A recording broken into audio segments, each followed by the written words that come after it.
Selamat sore semuanya, Shalom.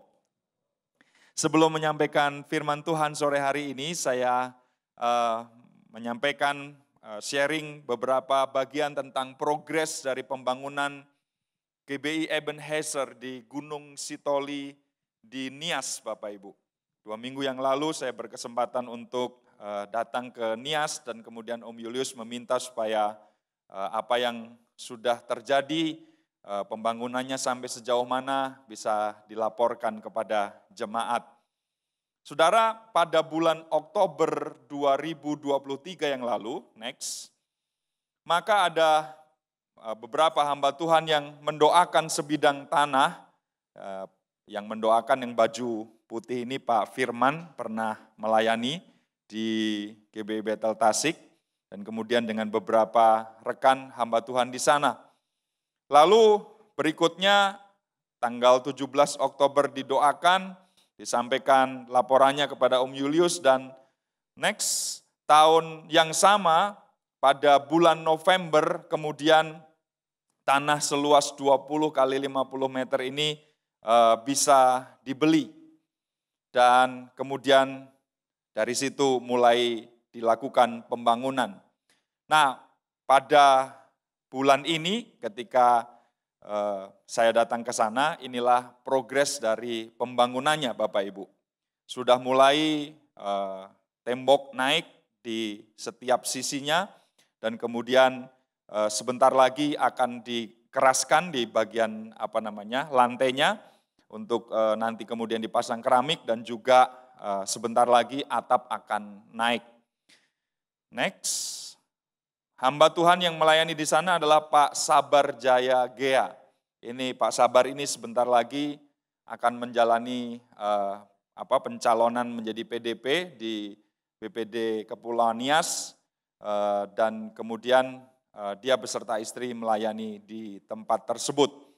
Berikutnya ini beberapa pekerja yang rata-rata adalah jemaat yang sedang melakukan pembangunan di tempat itu. Kiranya informasi ini berguna bagi kita semua untuk terus mendukung, mendoakan apa yang sedang dilakukan oleh GBI Bethel di Kepulauan Nias. Dan ini sesuai dengan apa yang disampaikan oleh Om Julius adalah gereja yang kelima yang dibangun di pulau tersebut. Ada di Teluk Dalam, Nias Selatan, kemudian ada beberapa tempat, Orahili, Botohili, dan ini yang kelima di Pulau Nias. Baik, mari bersama-sama kita sore hari ini akan belajar tentang tema kita erat dengan Roh Kudus. Saya ingin mengajak Bapak Ibu dan Saudara belajar dari dua tokoh yang kita bisa jumpai di dalam Kisah Para Rasul 6, Kisah Para Rasul 7, dan juga di pasal yang ke-8. Dan dua tokoh ini adalah Stefanus dan juga Filipus. Memang mereka adalah dua orang dari antara 7 orang yang dipilih untuk sebuah pelayanan. Dan pelayanan itu adalah pelayanan meja. Saudara yang dikasihi Tuhan, mereka membuktikan sebagai orang yang sangat erat, sangat dekat dengan Roh Kudus di dalam kehidupan mereka. Memang beberapa ahli menyatakan bahwa sebenarnya kitab Kisah Para Rasul itu tidak mengisahkan atau menceritakan para rasul, tetapi sesungguhnya yang dikisahkan di sana adalah kisah Roh Kudus. Bagaimana Roh Kudus bekerja melalui kehidupan para rasul, melalui hamba-hambanya, untuk kemudian menyebarluaskan berita Injil, berita keselamatan dari Yerusalem ke seluruh Yudea, sampai Samaria, bahkan kemudian sampai ke ujung bumi. Saudara, kalau kita baca Kisah 6, 7, dan 8, maka kita menemukan ini. Orang yang erat dengan Roh Kudus adalah mereka yang mempersiapkan diri mereka untuk melibatkan diri dalam pelayanan. Dan mereka adalah orang-orang yang memiliki dua hal penting ini. Yang pertama, karakter. Mereka adalah orang-orang yang terkenal baik. Ketika ada masalah di dalam pelayanan, para rasul mengumpulkan murid-murid, dan kemudian syarat yang disampaikan untuk orang-orang yang akan dipilih adalah orang yang secara karakter teruji, terpuji. Makanya dikenal luas sebagai orang yang baik. Bukan hanya karakter yang baik, tetapi mereka juga adalah orang-orang yang harus memenuhi kualifikasi ini. Kuasa Tuhan yang bekerja di dalam diri mereka. Itu sebabnya selain terkenal baik, mereka juga adalah orang-orang yang harus penuh dengan Roh Kudus dan kemudian juga penuh dengan hikmat. Orang-orang tersebutlah yang kemudian dilibatkan di dalam pelayanan di gereja mula-mula. Nah saudara, mari kita belajar bersama-sama apa yang mereka kerjakan, apa yang mereka lakukan sebagai orang yang memiliki hubungan yang karib, yang erat, yang dekat dengan Roh Kudus. Saya melihat ada ciri-ciri yang ditunjukkan baik oleh Stefanus maupun oleh Filipus sebagai berikut. Mereka yang pertama adalah orang-orang yang melayani apapun jenis tugas yang diberikan kepadanya. Kalau kita lihat Kisah Para Rasul pasal 6, mulai ayat 1 sampai dengan ayat yang keempat, kita bisa melihat di sana. Pada masa itu, ketika jumlah murid makin bertambah, timbullah sungut-sungut di antara orang-orang Yahudi yang berbahasa Yunani terhadap orang-orang Ibrani, karena pembagian kepada janda-janda mereka diabaikan dalam pelayanan sehari-hari. Berhubung dengan itu, ke-12 rasul itu memanggil semua murid berkumpul dan berkata, kami tidak merasa puas karena kami melalaikan firman Allah untuk melayani meja. Karena itu saudara-saudara, pilihlah 7 orang dari antaramu yang terkenal baik dan yang penuh roh dan hikmat, supaya kami mengangkat mereka untuk tugas itu, dan supaya kami sendiri dapat memusatkan pikiran dalam doa dan pelayanan firman. Murid bertambah banyak, orang-orang percaya makin bertambah secara kuantitas, secara jumlah, tetapi kemudian ada persoalan, ada masalah yang muncul. Jadi persoalan di dalam gereja itu bukan hanya dimiliki oleh gereja pada masa modern, tapi gereja mula-mula pun mengalami persoalan itu. Ketika jumlah murid makin besar, makin bertambah banyak, timbullah sungut-sungut, ada perseteruan, ada ketidakpuasan yang terjadi di antara orang-orang yang berbahasa Yunani tadi terhadap orang-orang Ibrani. Kenapa? Karena pembagian sembako untuk janda-janda mereka, untuk orang-orang yang membutuhkan tidak adil, berat sebelah. Itu sebabnya kemudian para rasul memutuskan untuk mengumpulkan semua murid. Mereka kemudian memutuskan, kami harus berkonsentrasi untuk tetap memberitakan firman, untuk mengajar, untuk berdoa, dan biarlah tugas untuk mengurus para janda ini ada bagiannya tersendiri. Itulah sebabnya kemudian disebut pelayanan ini sebagai pelayanan meja. Jadi saudara, orang-orang itu, ke-7 orang itu adalah mereka yang pelayanannya nggak spektakuler. Pelayanannya biasa-biasa saja menurut kacamata orang pada waktu itu. Pelayanan yang boleh dikatakan dalam tanda petik sepele. Semua orang juga bisa melakukannya, semua orang bisa mengerjakannya. Yang penting bisa bagi-bagi, yang penting bisa melakukan pembagian itu secara merata, sudah beres, selesai. Dan tidak ada yang istimewa dari pelayanan meja. Tidak ada yang wah dari pelayanan yang dilakukan oleh ke-7 orang itu. Tetapi justru dari sini kita bisa melihat bahwa Stefanus, kemudian Filipus, ke-5 temannya yang lain adalah orang-orang yang ketika menerima tugas pelayanan apapun itu, yang mereka lakukan adalah siap, kami mengerjakannya, kami melakukannya, kami akan kerjakan pelayanan ini. Dan ini menunjukkan seorang pelayan Tuhan sejati tidak pilih-pilih pelayanan. Mereka nggak ngomong, para rasul enak, ngajar firman, kelihatan, mereka yang tenar, mereka yang terkenal, mereka yang viral. Kita pelayanan apa? Pelayanan meja, ngurusin janda-janda, ngurusin fakir miskin. Apa yang kemudian akan kita dapat? Tapi bukan itu yang dilakukan oleh ketujuh orang itu, termasuk Stefanus dan Filipus. Mereka yang erat dengan Roh Kudus adalah mereka yang akan mengerjakan apapun tanggung jawab yang diberikan oleh gereja, oleh hamba Tuhan, oleh pelayanan, oleh tubuh Kristus. Dan mereka akan melakukan itu dengan sukacita. Saudara, bagaimana dengan kita? Apakah kita adalah orang-orang yang pilih-pilih pelayanan? Gak mau kalau di belakang layar gak kelihatan orang. Saya maunya yang di panggung, saya yang maunya yang kesorot, saya mau yang kelihatan. Supaya orang tahu bahwa saya bukan sekedar Kristen, saya ini pelayan loh. Saya ini adalah orang yang memberikan hidup saya untuk melayani. Tapi saudara, pelayan Tuhan sejati. Gak pilih-pilih, apapun tugasnya di depan layar, di belakang layar. Orang lihat dia, orang gak lihat dia, gak jadi soal. Karena fokus pelayanannya bukan kepada dirinya sendiri, bukan kepada apa yang dia lakukan, tapi fokusnya adalah kepada Tuhan yang menyuruh dia, memberi tanggung jawab kepada dia, yang memberikan tugas ini kepadanya. Saudara, kemuliaan sebuah pelayanan tidak terletak pada jenis pelayanan itu. Orang membedakan, wah kalau udah khotbah, kalau udah main musik, kalau udah misi ke luar negeri, kalau udah muncul di layar, semuanya itu kemudian dianggap sebagai sesuatu yang kelasnya lebih tinggi daripada pelayanan yang lain. Aku mah apa? Cuma sekedar asyir, kolektan, itu pun jadwalnya sebulan sekali.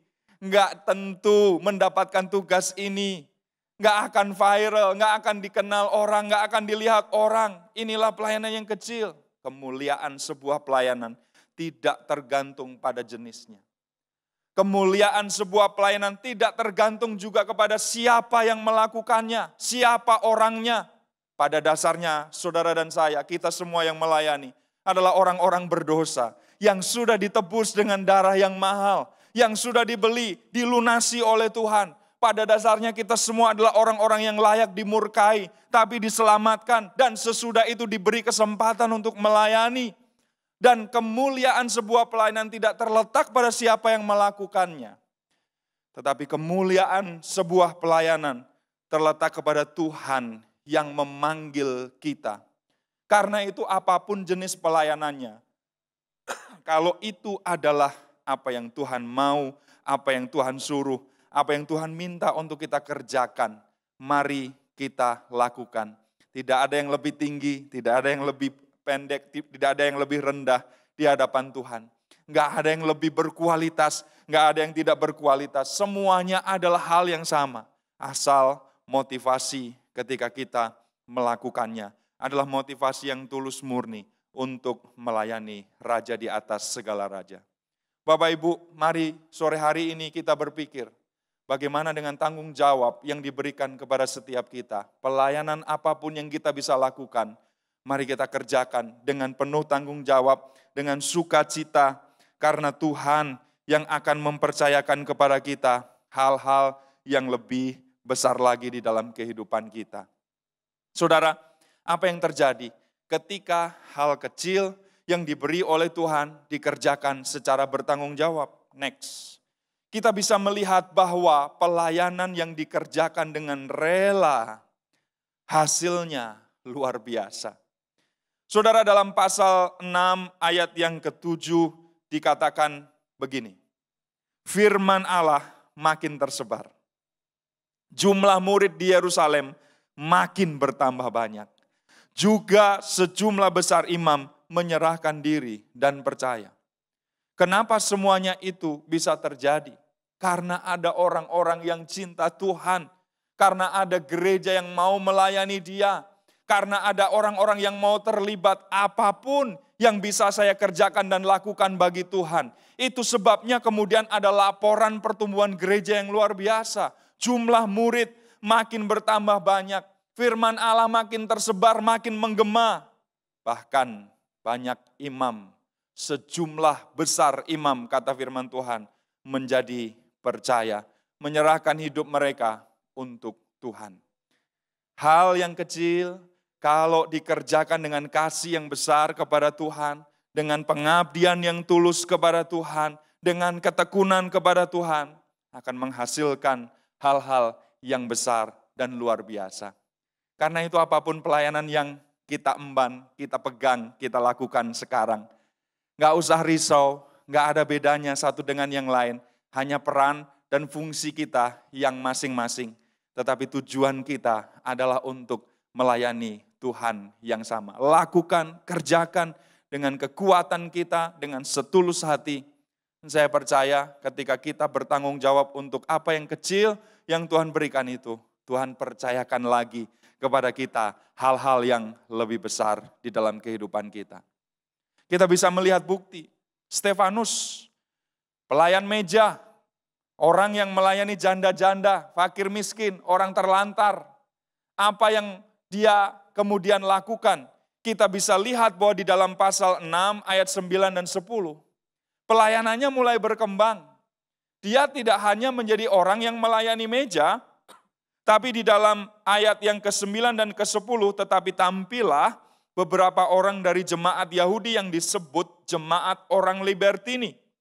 Anggota-anggota jemaat itu adalah orang-orang dari Kirene dan dari Alexandria, bersama dengan beberapa orang Yahudi dari Kilikia dan dari Asia. Orang-orang itu, apa yang mereka lakukan? Bersoal jawab dengan Stefanus. Apa yang terjadi? Stefanus KO, Stefanus bungkam, Stefanus nggak bisa jawab, Stefanus lari karena nggak ngerti apa yang menjadi bahan pembicaraan pada waktu itu, karena dia hanya seorang pelayan meja. Enggak.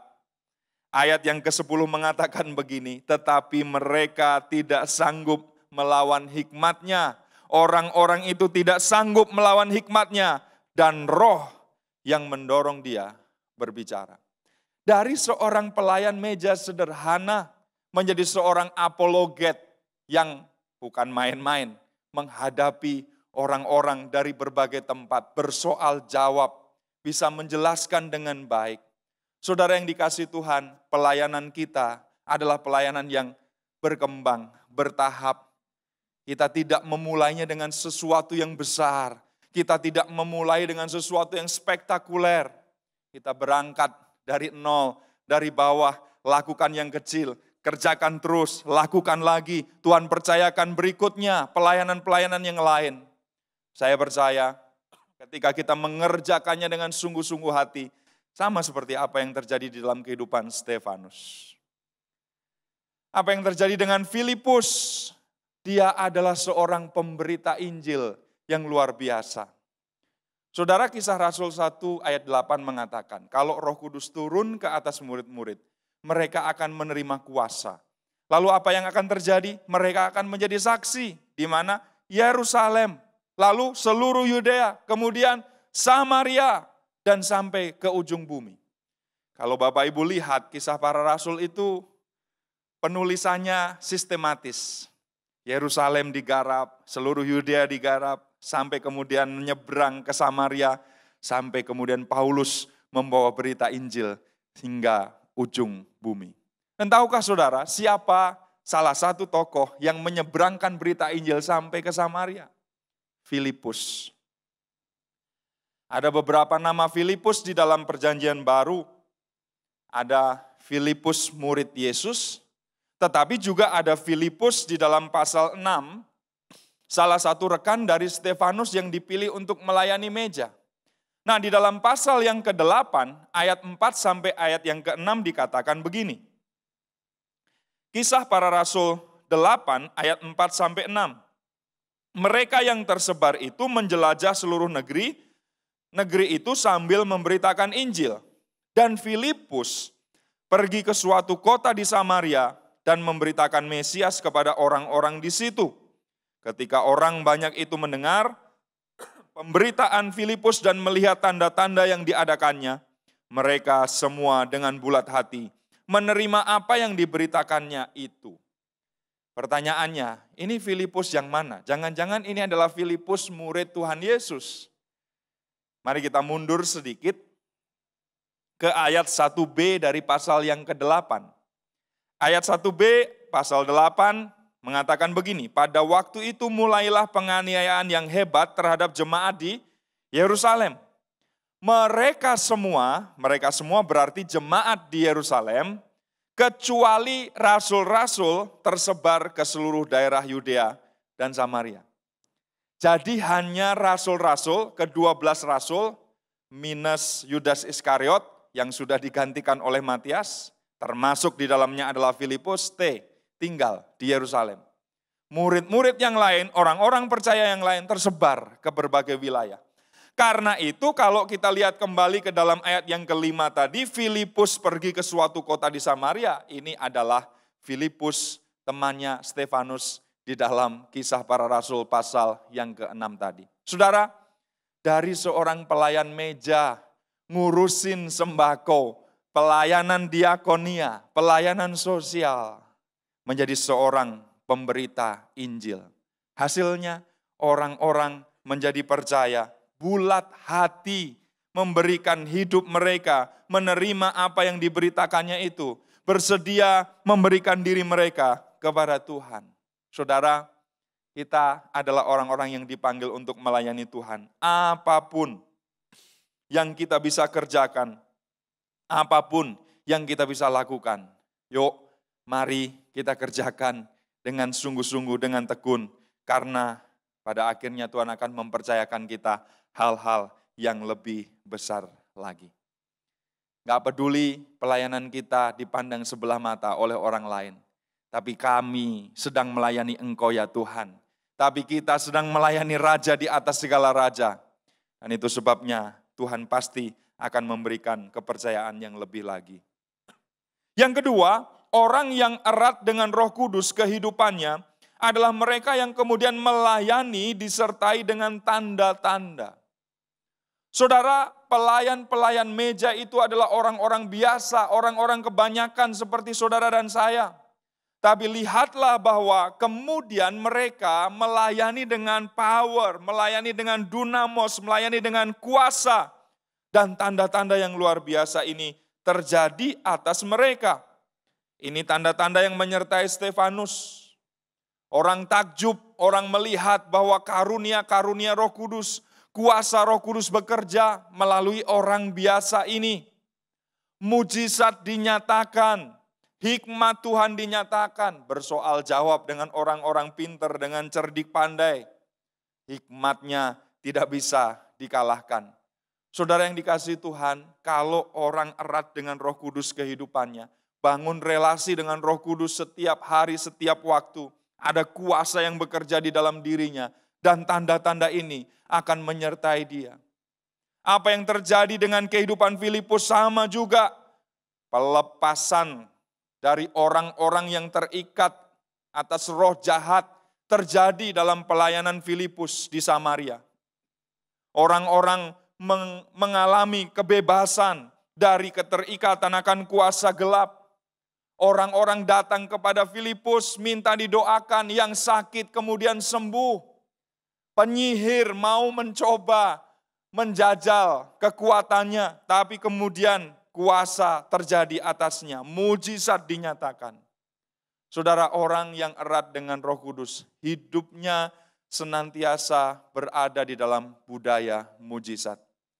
Saya percaya kita semua adalah orang-orang yang mengalami mujizat Tuhan di dalam kehidupan kita. Tapi bukan hanya orang yang mengalami mujizat Tuhan, tapi juga dipakai oleh Tuhan untuk menyalurkan mujizat itu, tanda-tanda itu, kuasa itu pada orang lain juga. Karena itu saudara, kalau saudara merasa bahwa hanya orang tertentu yang bisa melakukan itu, mari kita lihat Stefanus, mari kita lihat Filipus, orang-orang biasa, pelayanan sederhana, tapi mereka mau membuka hidup mereka untuk Roh Kudus bekerja, sehingga akhirnya kuasa, tanda-tanda ajaib, mujizat-mujizat menyertai pelayanan mereka. Bukankah Markus pasal 16 menjanjikan bahwa tanda-tanda ini akan menyertai orang yang percaya. Ketika kita menumpangkan tangan ke atas orang sakit, orang itu akan sembuh. Kita tidak akan mengalami bahaya racun maut. Kita akan menginjak ular dan kalajengking. Ada kuasa Allah yang dinyatakan di dalam kehidupan kita kalau kita adalah orang-orang yang percaya kepada Tuhan. Tidak ada pengecualian. Tanda-tanda ini hanya akan menyertai lulusan STT. Tanda-tanda ini hanya akan menyertai PDP, PDM, PDT. Tanda-tanda ini hanya akan menyertai hamba-hamba Tuhan.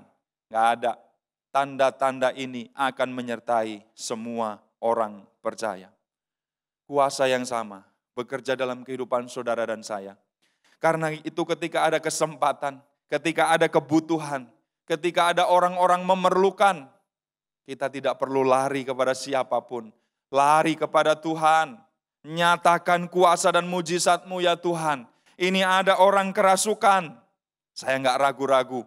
Saya akan hadapi. Saya akan usir. Saya akan bebaskan. Saya akan lepaskan. Orang yang enggak erat dengan Roh Kudus akan mulai bertanya. Usir jangan ya. Jangan-jangan nanti dia enggak mau keluar. Aku udah teriak-teriak, pergi kamu dalam nama Yesus. Malah dia enggak pergi gimana ya? Nanti malah aku yang diusir gimana ya? Mulai ragu, mulai gamang, khawatir, takut. Jangan-jangan. Akhirnya kita terus-menerus terintimidasi. Dan betul yang terjadi, kuasa Tuhan tidak dinyatakan. Murid-murid Yesus pernah mengalami hal itu. Guru, kok tadi ada anak yang dibawa kepada kami, minta didoakan.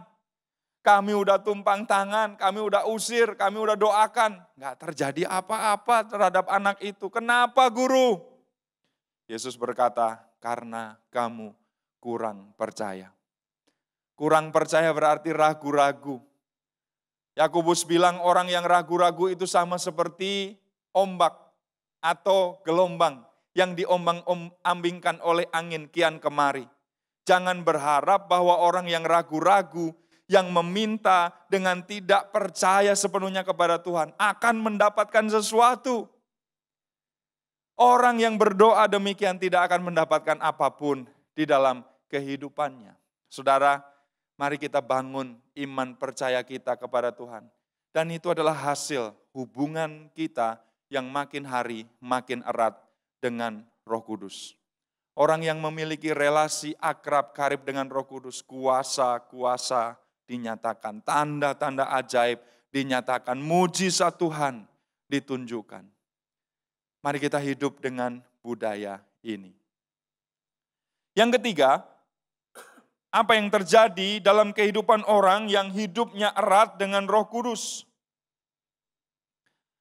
Orang yang erat dengan Roh Kudus adalah mereka yang melayani berdasarkan pemahaman firman. Tidak pilih-pilih pelayanan sangat baik dan itu harus kita lakukan. Melayani dengan kuasa, ya karena itu meneguhkan berita Injil yang kita sampaikan. Tetapi jangan pernah lupa, kita juga adalah orang-orang yang dipanggil untuk memperlengkapi diri dengan pemahaman firman-Nya. Kalau kita lihat, Stefanus dan Filipus adalah kedua orang yang cinta firman dengan sungguh-sungguh. Tahu betul kebenaran firman Tuhan, menguasai kebenaran firman Tuhan. Mereka ini berdua mengikuti program Gedor, saudara. Rajin baca Alkitab, rajin isi jurnal, isi bagian-bagian yang menjadi pertanyaan untuk direnungkan, baca natsnya, terus sampai kemudian mereka memahami, mereka mengetahui, mereka menguasai. Saudara berkata, mana buktinya kalau Stefanus dan Filipus adalah orang yang menguasai kebenaran firman Tuhan. Kalau saudara lihat pasal 7, ayat 1 sampai dengan ayat 53, Stefanus sesudah melayani dengan kuasa itu ditangkap, difitnahkan hal-hal yang buruk kepadanya, dianggap sebagai penghujat Allah, dan kemudian dihadapkan kepada mahkamah agama, dihadapkan kepada Sanhedrin. Dan di dalam pengadilan itu, dia berbicara. Dan apa yang dia sampaikan di dalam pembicaraannya itu, kebenaran firman Tuhan. Dia bisa secara sistematis ngomong soal Abraham, Ishak, Yakub, Musa, Daud, sampai Yesus Kristus yang kamu salibkan itu. Di depan mahkamah agama. di depan para Sanhedrin ini, saudara. Dan kita berpikir, lah dia kan pelayan meja doang, melayani para janda. Tapi pengetahuan firman-Nya kok luar biasa. Ya, orang yang cinta firman, orang yang getol merenungkan firman Tuhan, orang yang kesukaannya Taurat Tuhan dan merenungkan siang dan malam.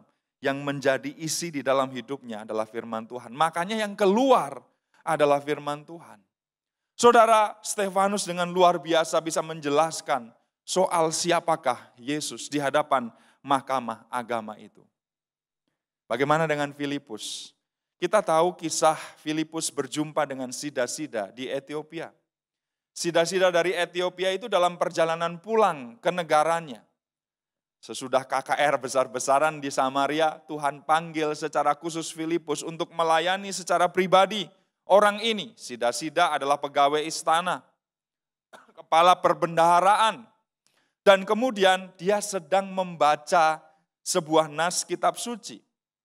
Waktu dia membaca, dia nggak tahu artinya. Tuhan utus Filipus mendekati dia dan Filipus bertanya, apakah Tuhan tahu apa arti yang sedang Tuhan baca itu? Dia berkata, nggak tahu, aku sudah baca bolak-balik. Tentang apa ini, tentang siapa ini, apa maksudnya, aku nggak tahu. Kecuali ada orang yang mau menjelaskannya. Sida-sida Ethiopia itu berkata, apakah engkau bisa menjelaskan kepadaku? Kalau Filipus bukan orang yang cinta firman, dia akan berkata, nggak tahu juga, sama. Aku nggak tahu Tuhan, aku nggak ngerti apa yang kau baca itu. Tapi Alkitab berkata bertitik tolak dari apa yang dibaca oleh sida-sida itu. Filipus kemudian memberitakan tentang siapakah Yesus. Rupanya yang dibaca oleh sida-sida itu adalah Yesaya 53 tentang hamba yang menderita. Nubuatan tentang Yesus yang akan sengsara, mati di atas kayu salib, menanggung dosa umat manusia. Dan itulah yang kemudian dipakai oleh Filipus menjelaskan kepada sida-sida dari Ethiopia ini. Orang biasa, pelayanannya biasa, tapi karena cinta firman, membangun hidup yang terus-menerus dipenuhi dengan kebenaran firman. Ketika ada kebutuhan, dia bisa jelaskan, dia bisa kasih tahu, dia bisa terangkan kepada orang lain. Apa hasilnya? Sida-sida itu kemudian berkata, ada air tuh. Apa salahnya kalau aku dibaptis? Aku mau menerima apa yang kau beritakan. Filipus turun ke air dengan sida-sida Ethiopia itu, dibaptis. Sejarah gereja menyatakan bahwa perkembangan kekristenan di Ethiopia salah satunya adalah merupakan hasil dari pemberitaan Injil seorang sida-sida, pembesar, orang yang bertugas di kerajaan ini, yang kemudian menjadi pemberita Injil di Ethiopia. Kalau enggak ada Filipus yang menjelaskan cerita soal Alkitab, persoalannya bisa lain. Saudara, kita mungkin berkata, pelayananku biasa, pelayananku kebanyakan orang juga melakukannya. Tetapi kita harus melengkapi diri kita dengan menjadi orang yang cinta firman Tuhan. Next, kita bisa melihat saudara bahwa orang yang erat dengan Roh Kudus adalah mereka yang mengalami cinta yang terus-menerus membara akan kitab suci, akan kebenaran firman Tuhan. Mazmur pasal 1 menyatakan bahwa kecintaan kita, kesukaan kita kepada firman Tuhan akan menentukan dua hal penting ini dalam hidup kita, kebahagiaan dan kemudian juga keberhasilan. Berbahagialah orang yang kesukaannya ialah Taurat Tuhan dan yang merenungkan Taurat itu siang dan malam, bukan? Orang yang berbahagia ditentukan oleh hubungannya, relasinya dengan kebenaran firman. Karena itu dikatakan berbahagialah orang yang kesukaannya adalah Taurat Tuhan, firman Tuhan, perintah Tuhan, Alkitab, dan yang merenungkan kitab itu siang dan malam. Dalam pasal yang sama, pemazmur mengatakan bahwa orang yang kesukaannya firman Tuhan itu sama seperti pohon yang ditanam di tepi aliran air. yang menghasilkan buah pada musimnya, yang tidak layu daunnya, selalu segar. Dan ini yang penting, apa saja yang diperbuatnya menjadi berhasil. Saudara, kebahagiaan hidup kita, keberhasilan hidup kita sangat tergantung bukan pada keahlian kita, bukan pada hubungan kita dengan orang lain, bukan karena backingan kita, bukan karena harta yang kita miliki, tapi keberuntungan, keberhasilan, kebahagiaan hidup kita sangat ditentukan oleh hubungan kita dengan firman Tuhan. Mereka yang erat dengan Roh Kudus akan berkata, ya Roh Kudus, aku mau mengerti lebih jauh tentang firman-Mu. Aku mau belajar lagi tentang titah-titah-Mu. Aku mau belajar lagi tentang petunjuk-petunjuk-Mu. Dan aku percaya inilah yang akan membuat kehidupanku berbeda. Hari lepas hari terus bertumbuh di dalam Dia. Yang keempat, yang terakhir saudara, apa yang dikerjakan oleh hamba Tuhan, pelayan Tuhan, orang-orang yang erat hidupnya, membangun hubungan dengan Roh Kudus, melayani untuk perkenanannya. Saudara, kita harus melayani apapun juga yang menjadi tanggung jawab kita, sekecil apapun itu. Kita harus melayani dengan kuasa dan tanda-tanda. Kita harus memperlengkapi diri dengan kebenaran firman yang kita pelajari senantiasa. Tetapi yang keempat juga, kita harus melayani Tuhan untuk memperkenan Dia. Pelayanan kita kadang-kadang salah arah, salah fokus. Kita sibuk dengan apa kata orang lain. Kita sibuk untuk mencari apresiasi orang lain. Kita sibuk supaya diakui oleh orang lain pelayanan kita. Mendapatkan tepuk tangan oleh orang lain, decak kagum oleh orang lain. Tapi mari kita berpikir bahwa pelayanan kita yang sejati sesungguhnya adalah untuk mencari perkenanan Tuhan. Gak akan pernah ada gunanya sama sekali semua yang kita dapatkan dari manusia itu. Kalau kemudian Tuhan berkata, aku tidak mengenal engkau, enyahlah engkau dari hadapanku. Yang kita rindukan adalah sebuah kalimat, baik sekali perbuatanmu, hai hambaku. Sabaslah, hai hambaku. Kita rindu menjadi orang-orang percaya yang pelayanan kita memperkenan Tuhan. Saudara, dalam pasal 7 ayat 56 dari Kisah Para Rasul tadi menyatakan bahwa anak manusia, Yesus Kristus, berdiri di sebelah kanan Allah pada saat Stefanus dirajam batu. Pada saat dia berkata, ya Tuhan terimalah rohku. Yang dilakukan oleh Yesus adalah berdiri di sebelah kanan Allah. Banyak ayat di dalam Alkitab yang mengatakan bahwa Yesus itu duduk di sebelah kanan Allah. Satu-satunya ayat yang menyatakan bahwa Yesus berdiri di sebelah kanan Allah. Hanya di dalam Kisah Para Rasul pasal 7. Apa maknanya? Beberapa ahli menyatakan bahwa berdiri adalah sebuah bentuk apresiasi, penghormatan, penghargaan. Kalau kita mau kedatangan pejabat, kita sudah ada di dalam sebuah ruangan, pejabatnya kemudian baru datang, apa yang kita lakukan? Pihak protokoler akan berkata, Bapak, Ibu, dan Saudara sekalian diundang untuk bangkit berdiri, kita akan menyambut misalnya Bapak Wali Kota, Bapak Bupati, Bapak Presiden, Bapak Gubernur, atau siapapun yang hadir. Berdiri merupakan tanda penghormatan. Di berbagai wilayah tertentu orang menghormati orang lain, menghargai orang lain dengan standing ovation, bertepuk tangan sambil berdiri yang panjang. Dan itu adalah sebuah bentuk penghargaan, penghormatan. Kalau ada seorang hamba Tuhan sederhana yang melayani apapun yang dia bisa lakukan, bahkan rela mati ketika orang lain merajam dia, melepaskan pengampunan, ampunilah mereka. Yesus enggak tahan untuk tetap duduk melihat apa yang terjadi. Dia berdiri di sebelah kanan Allah, menyambut hambanya yang setia, menyatakan apresiasi, menyatakan penghargaan yang luar biasa kepada hamba yang setia ini. Saudara, orang lain mungkin tidak pernah menghargai pelayanan yang saudara lakukan. Tapi tetap kerjakan, tetap lakukan. Berfokus saja untuk menyenangkan Tuhan, memuliakan Tuhan. Itu yang jauh lebih penting dari segalanya.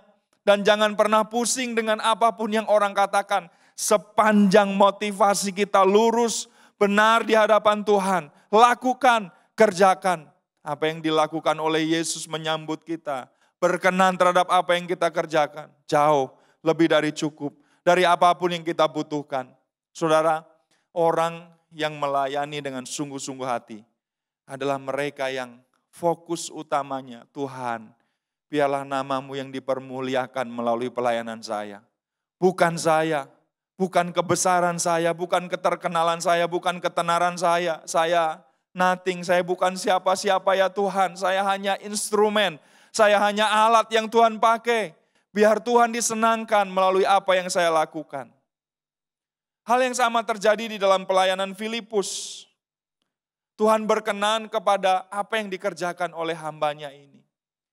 Makanya dia dipakai dari seorang pelayan sederhana. Pergi ke Samaria. KKR, banyak orang bertobat di situ. Tapi kemudian Tuhan berkata cukup. Filipus engkau harus pergi ke jalan yang bernama jalan sunyi. Filipus mungkin berkata, Tuhan lagi enak-enaknya dinikmati nih KKR. Lagi banyak orang yang bertobat. Banyak yang datang Tuhan minta disembuhkan. Kan besok masuk berita nih Tuhan. Besok diliput orang. Dan kemudian akan berkata, wah Filipus seorang yang dipakai oleh Tuhan. Enggak. Semuanya itu enggak penting. Tuhan berkata cukup. Aku berkenan dengan apa yang kau lakukan. Sekarang aku mengutusmu untuk pergi ke jalan sunyi. Ketemu dengan sida-sida dari Ethiopia. Selesai pelayanan itu. Tuhan berkenan kepadanya. Dan kemudian ada tugas yang baru. Karena kalau nggak dipercaya dan diberkenan oleh Tuhan. Maka pasti Filipus nggak akan dipercaya lagi dengan pelayanan yang lain. Tapi ini yang terjadi. Beres pelayanan kepada satu orang sida-sida di Ethiopia. Tiba-tiba dia sudah berada di Asdod. Apa yang terjadi di Asdod? Dia sedang memberitakan Injil di sana. Saudara, orang yang diperkenan Tuhan, dipakai Tuhan, dimanapun tempatnya, apapun yang dikerjakan, apapun yang dilakukan, Tuhan berkenan dan memberkati pelayanannya.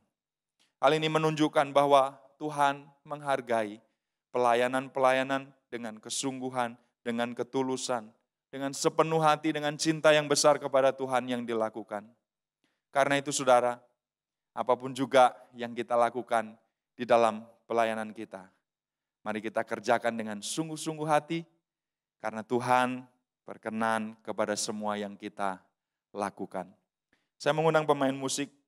Saudara, mari kita merenungkan sejenak. Bagaimana dengan pelayanan kita? Mari kita tunduk kepala bersama-sama, memikirkan bagaimana dengan pelayanan saya. Apakah saya melayani sebagai orang yang sungguh-sungguh mempersembahkan ini kepada Tuhan? Atau saya hanya ingin eksis, saya hanya ingin tampil, saya hanya ingin orang lain melihat apa yang saya lakukan. Sore hari ini mari kita menilik diri kita masing-masing. Pelayanan saya seperti apa? Mari kita menaikkan pujian ini sambil merenungkan kebenaran firman Tuhan.